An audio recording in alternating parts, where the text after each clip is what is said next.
today we have with us Goa's richest man is Mr. Donald Fernandes, who runs Street Providence. He is the richest man because he runs so many banks. Now let's hear from him what kind of banks he is running. Donald, welcome to the show. I have heard that you are running so many banks. Now, what are these banks and what you give through these banks? We run food banks, we run clothes banks, we run medicine banks, we run education banks, we run shelter homes. So basically, in the food banks, we have installed fridges in public places, which includes police stations, and we have 11 police stations in Goa which hold our fridges, and we are the only setup in India where fridges are kept in police stations in Goa. So through these fridges, people deposit their extra food which we use to feed the poor in our shelter homes, as well as we also feed people in slums, in streets, in other places. Outside GMC and IPHB, we have a retired professor who daily feeds fresh breakfast every day except Sunday. So this is one of the bank we run. We have also put fridges in the biggest factories in Goa, and these factories are going to start giving us their extra food, which will again go to children, to families suffering from TB, HIV, situated next to the factories. So this is about food bank. We also run clothes bank. Now in clothes bank, we collect clothes from people at their doorstep, and we recycle these clothes across India where we have our shelter homes. That is basically in Jharkhand, in Manipur, and in Maharashtra.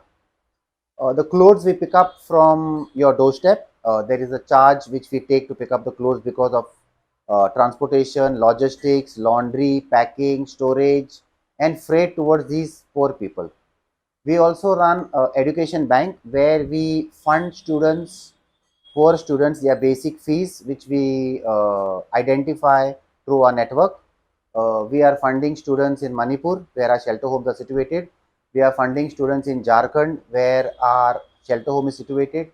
And we are funding a few students in Goa. So we also run medicine banks where we collect medicine which is in valid date. We collect medical equipment like Fowler beds, walkers, crutches, wheelchairs, and we use it in our shelter homes, and we use it across other shelter homes who people require these medical equipment from. And last, we run also free shelter homes for poor Goans suffering from disabilities, that is mostly mental disabilities, followed by physical disabilities and intellectual disabilities. So these are the different banks we run for the poor. Uh, just in brief, how you all started actually? What gave you that inspiration to start this kind of work? We all were aware that there was a something called demonetization and something called GST. So prior to demonetization, we were having certain amount of fridges which were purchased for a particular project by me and my wife, and the project, since was getting into demonetization, the project would not be working. So we were sitting with about 10 lakhs worth of fridges, and the fridges were going to be idle, they were not going to be used. So in due course of time, we understood that, you know, if you put a fridge and start a food bank, we could feed the poor. The fridge concept worked. We were collecting food, feeding the poor on the street, but then we realized that feeding the poor on the street did not suit the purpose, because most of them were persons with disabilities and they required rehabilitation. So automatically the shelter home started, and in the due course of time, we realized they required clothes, so clothes bank started. Understood they require medicines, they require medical equipment, so medicine bank started. And in this process, we have about 15 projects running, where it's all connected to persons with disabilities. When was this started? This is We started the first fridge in May 2017, and the first shelter home started in December 2017. As of today, how many lives you must be touching? See, per kilo of food is enough to feed, gives you 3 meals. If you go to a restaurant and eat food, any portion will be 350 grams. So 1 kilo of food is enough to feed 3 meals to a person. And as of today, we do about 500 kilos of food we pick up, we accept, we get. So that goes out to say 600 meals in our shelter homes, and another 900 meals go out to people who feed on the street. In the shelter homes, we have about 172 to 173 people with a capacity of 240, going up to 500. So it's not, I mean, in different projects, it's connected to different people. But the project which was very touching was that we collected 8,000 pieces of warm clothes. We put out about 14,000 pieces of new blankets. So during this winter, which is very extreme in North India, that is both Manipur and Jharkhand, we sent about 10,000 blankets to Manipur and about 4,000 blankets to Jharkhand. See, why we are saying Manipur and Jharkhand is because we have shelter homes in these two states. So wherever we have shelter homes, that is the focus of our work. How is the response from Goans as to your work? See, we have created a network where whatever we do is uploaded on social media. So public is aware of the project, public is aware of the requirement, and the public in Goa is aware of the report what we give. We basically run all our programs to social media, and in Goa we have found that people are considerate, people are compassionate, people understand you, people want to support such services which are not done by any other sector of organizations on the scale what we are doing, especially in the food bank and in the clothes bank. There is a basically opinion in Goa that Goa is free of there is no poverty in Goa. People are well off, and we have a very high standards. What is your experience? Goa, if you look at Goa, it is only two, it is only three these talukas, Bardes, Tiswadi and Salset because of the coastal area and because of the economy. Whereas Goa has 12 talukas and out of which 7 or 8 are actually rural where we actually work. Now, the problem in Goa is the rural talukas are not, the people in the rural talukas don't have the same access to the facilities what people in Bardes, Tiswadi and Salset access. Second thing, due to poverty, due to road network, due to connectivity, these talukas are backward, and we have many points to justify why these talukas are backward.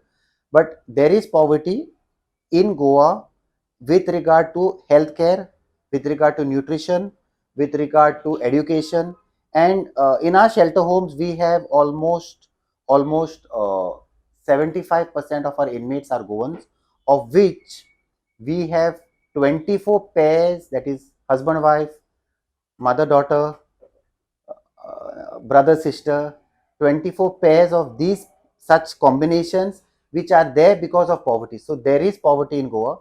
The government of late, I can see, is addressing one issue, and that is persons with mental disabilities, because we are working with the government very closely, and we are running now physiotherapy camps in 24 points, that is 12 in the north and 12 in the south. And on these physiotherapy points, we are going to provide GP doctors, we are going to provide psychiatric care, and we are going to provide other medical facilities in rural parts of Goa, so that the poor people, especially our native Goans, either ST, either the marginalized people, can get benefit at their doorstep. What are your future plans now? See, we have plans of going up to 500 beds from 240 beds in this year 2024 in Goa itself. We have plans of the need of the hour. There are two problems hitting Goa or hitting uh, our country. One is psychiatric care. That's the number one sickness today. There is a study done by UN which says 16% of the world population is suffering from disabilities. So out of 8 billion people, you can say 1.4 billion people is suffering from disabilities. In India, it is 1 is to 5. So disabilities, mental disabilities is the number one sickness in India. The second sickness in India is dialysis because of plasticization. Everything now is in plastic. Your vegetable, your fruit, your bread, your milk, your biscuits, everything is plasticization, and this is not food grade plastic. So the need of the hour is dialysis, and we intend to start dialysis units in Goa, free dialysis units in Goa.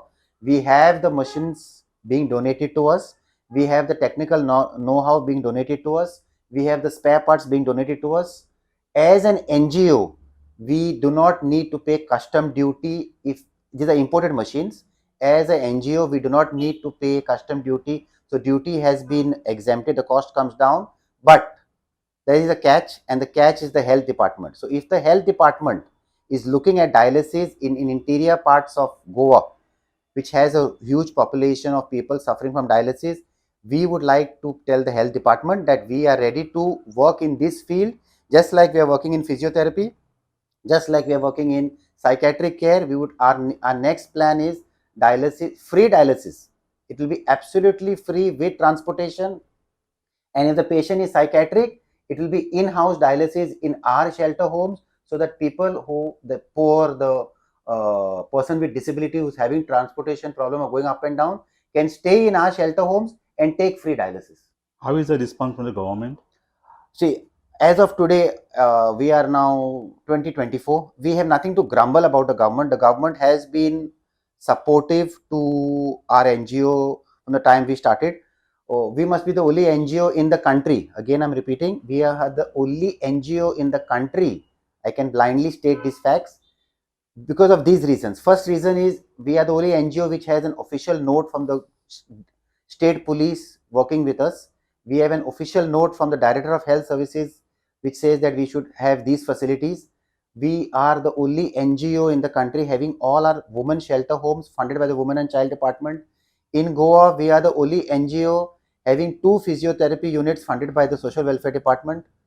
In Goa, the shelter homes for men are now going to be funded by the Social Welfare Department on this basis, whereby persons with disabilities can apply for the grants in the shelter home or the DDSY 2500 rupees without a valid documents except the prescription of the IPHB.